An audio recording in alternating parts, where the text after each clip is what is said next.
Welcome back to the LOOC. In this segment, we are going to learn more about programming in C#. In particular, we are going to look at conditional statements, decision making, equality, and other relational operators. A conditional is an expression that can be either true or false, and they are formed by relational operators, including the equality operators equal to, is equal to, and is not equal to, and the relational operators greater than, less than, greater than equal, and less than equal. Summarized. The next slides: greater than, less than, greater than or equal to, is less than or equal to, is equal to, is not equal to. It's important to keep in mind, as mentioned earlier, that a single equal sign is an assignment operator that places a new value into a variable. Meanwhile, the double equal sign, often read as equals equals, is a relational operator that serves the purpose of a comparison. When it comes to writing a program in which conditions occur, the most commonly used statement is the if statement. Here is an example of it. In a program, we consider two numbers, number 1 and number 2. Ask the user to enter the values. Note the conversion, convert 2 int 32 in both cases. And an if statement will decide if they are equal. Another will check whether they are not equal to each other, and then whether the first one is less than the second, or the first one is greater than the second is another if, and likewise for less than, equal, or greater than equal. The result of the programs are as follows. If we enter two numbers, then they turn out to be equal. And it is not true that one of them is less than the other. However, it is true that they are equal, and it is also true that one is less than or equal to the other, and one is greater than or equal to the other because of the OR.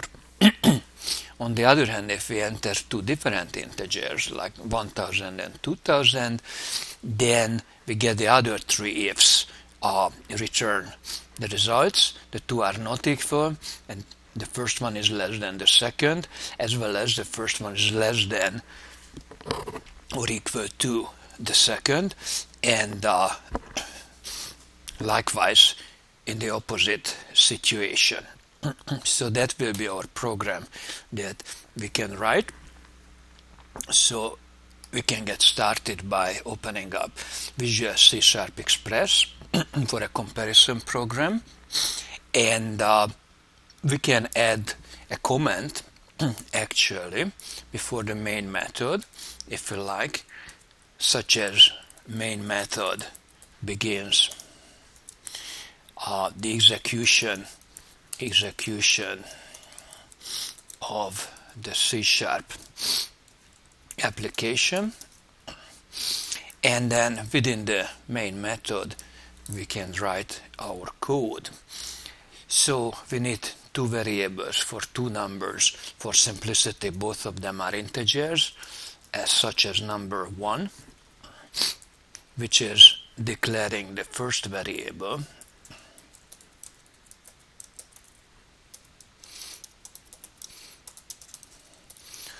and the second one called number 2, which declares the second number to compare. Having done that, we need to read in the two numbers, and in particular we have to prompt the user user and read first number.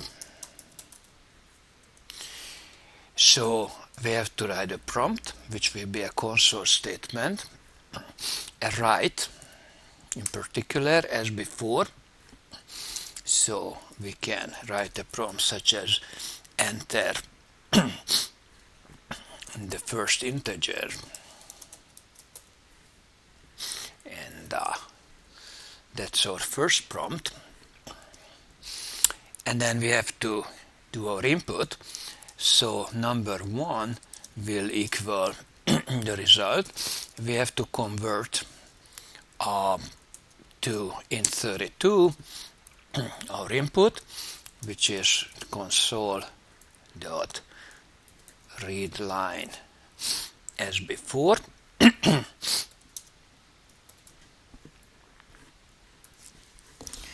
So that takes care of the first input, except that I did a little bit of a mistyping there. And then likewise for the second number. To speed up the creation of the program, when we are dealing with very similar pieces of code, we can just copy and paste and just modify the code as needed. So this will be the second integer to be entered, and number 2 is the variable. Having our two numbers, we are ready to do the comparisons.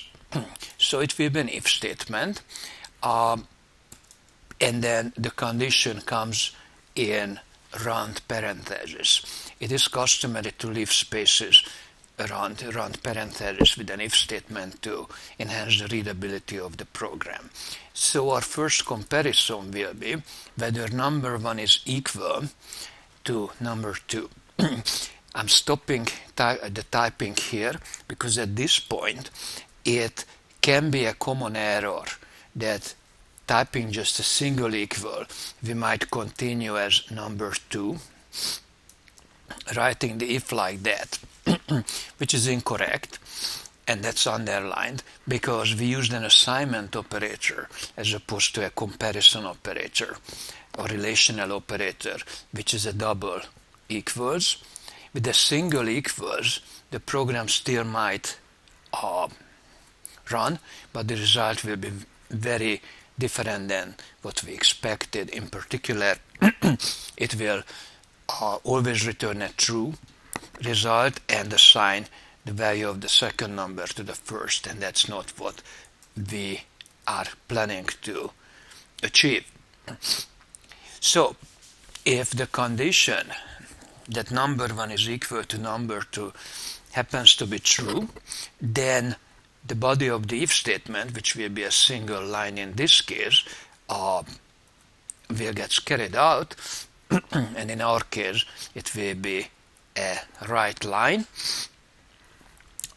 using a format string with the parameters that 1 equals true is correct, and that it's our format string, and we have to put in the two parameters, one of them being number 1 and the second being number 2, and that completes our output. So that's the first case. The second if is similar, but it does not equal. Again, because of the similarity of the code, we could just highlight and Control C for copy and Control V to copy it and modify. In this case, we are asking whether number 1 is not equal to number 2, and we have to modify the output accordingly. So that's our second comparison out of the 6. The third one follows, in which we ask if number 1 is strictly less than number 2, and we will output the result of that comparison.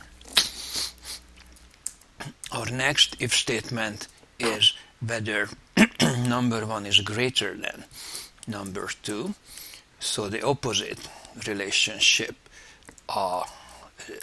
is true between them. We're almost done. Our next if statement will be checking whether number 1 is less than or equal to the second number, and we modify the code accordingly. And finally, the last if statement checks whether number 1 is greater than or equal to number 2, and we have to adjust the display and output as well. So that completes our main method as well as our comparison class, and it's time to save everything, and it's time to build a solution to see if there is any error. Apparently there is none, and therefore with Ctrl F5 we can run the program. It will come up in the console window, and we'll ask for the first integer.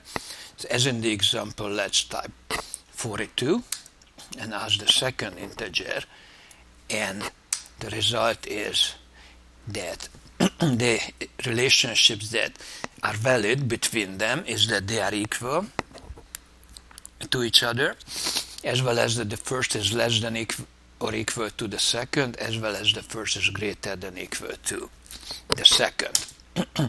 That was our first run of the program. Now try it with different inputs this time around. So the first integer we enter is 1000, and the second is 2000. And in this case, the relationship that the program reports is that the first one is not equal to the second one, and in particular the first one is less than the second one, as well as the first one is less than or equal to the second one. And finally, in our third run of the program, we can enter the same numbers but in the opposite order. So 2000 first and 1000 second, and in this case the relationships that we find here are that 2000 does not equal 1000, and that 2000 is greater than 1000, and then 2000 is greater than or equal to 1000. So that shows the output of our program, the final output that I might place here for comparison next to the code. And that completes the testing of this particular program. And this program illustrates the use of if statements in case of comparisons. I would also add that I just noticed that there are some minor corrections I can do, and in particular, as I mentioned, it is useful for readability to place spaces after an opening and before a closing round parenthesis, and that's not the case in my code. For some reason I thought I copied the first one, which looks correct, and then apparently it didn't happen. So that would be better looking for somebody to read the code. Again, let's try to run it just to be sure that we didn't introduce an error, and this time maybe I'll try the last case, 2000 and 1000, and the result of the running of the program together with the code, including 6 if statements. And I'm hitting any key, and the program is complete. A few comments on the next slide. If the if statement is true, then the associated statement gets executed, and the if statement always begins with the keyword if and is followed by a condition in parentheses. And the if statement expects only one statement in its body. It's important to remember. We cannot leave out the left and right parentheses. We have to be careful with the relational operators to avoid syntax errors, and we cannot separate these operators that are made up of two symbols by inserting a space in them. And a common error that often happens if you don't pay attention is placing a semicolon after the if statement, because it looks like a command on its own, but that means that the if statement does nothing even if the condition is true. And generally it's a good idea to place one statement per line, and we can spread it over several times. And other important things that we will see later, that the fact that the if statement expects only one statement in its body is that if we want to write more than one statement, then they have to be included in a code block indicated by curly braces. So for example, if in the first if I want to write 2 lines of output, and again this doesn't sound very useful, I am just showing it for the sake of explanation. If I write a second line like console dot write line and something along the line of this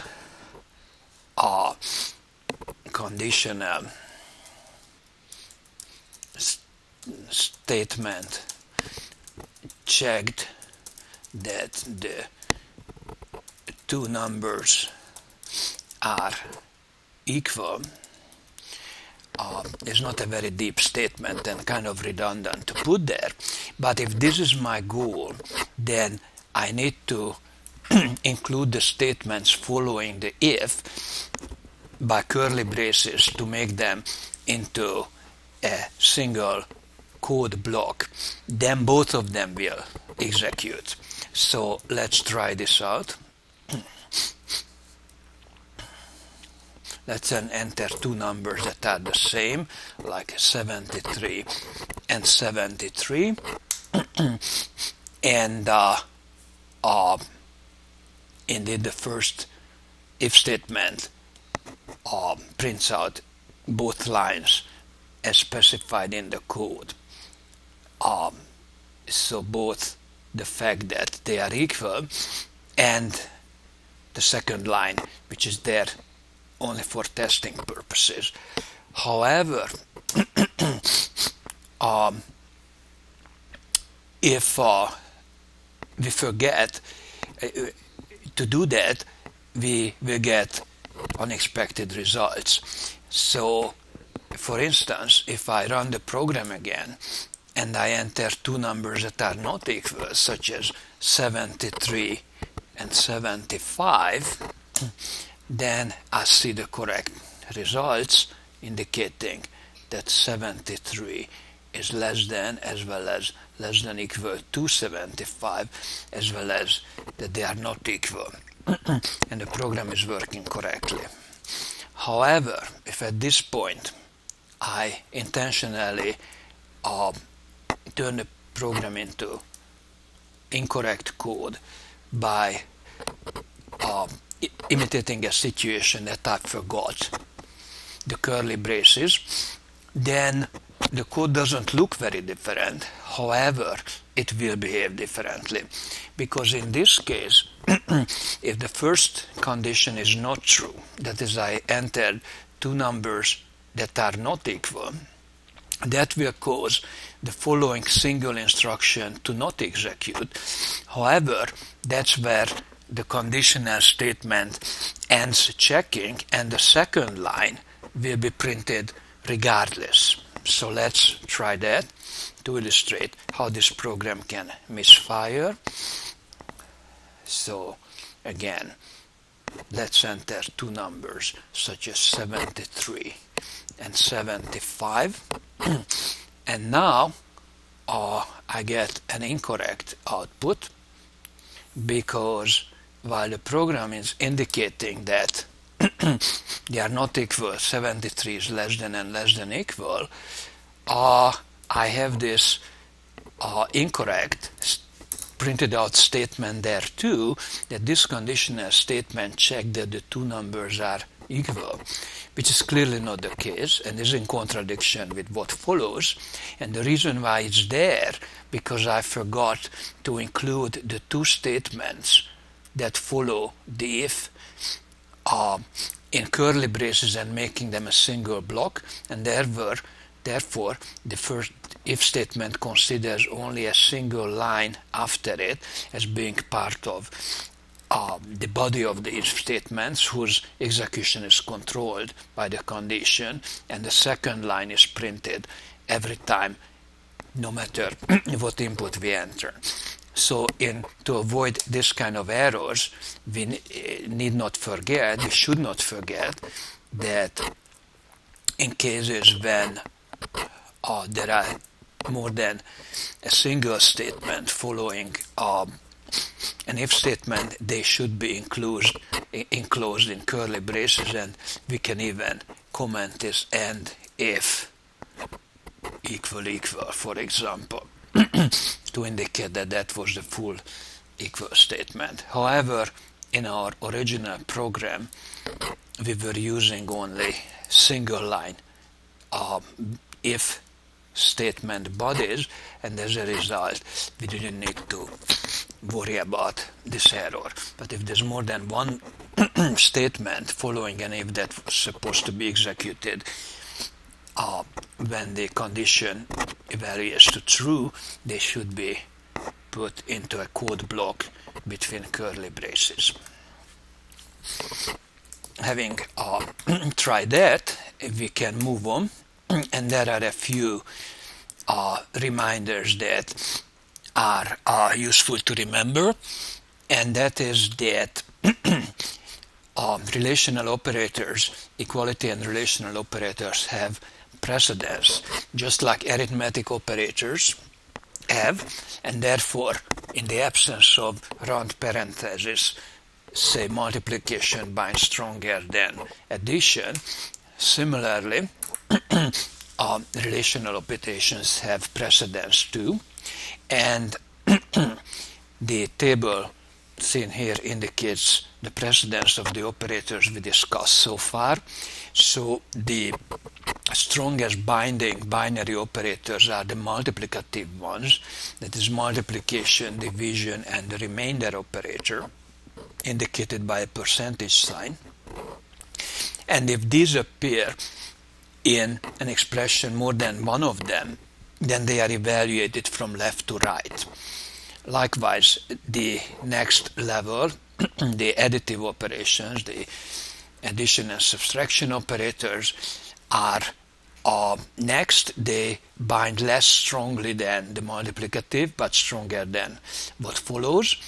And then less than, equal, greater than, or equal are the next level, followed by the equality operator, equals and is not equal, and finally the assignment operator. This precedence determines how expressions are evaluated if they contain multiple operators, arithmetic and relational as well. If our purpose is to deviate from this precedence order, then we need to place round parentheses around a single relational expressions and arithmetic expression to indicate our intended meaning, just like in algebra. And it is okay to put in more round parentheses than strictly needed. It won't cause any error and might make the program clearer. There is a more complete chart available to you, and that's the end of this segment.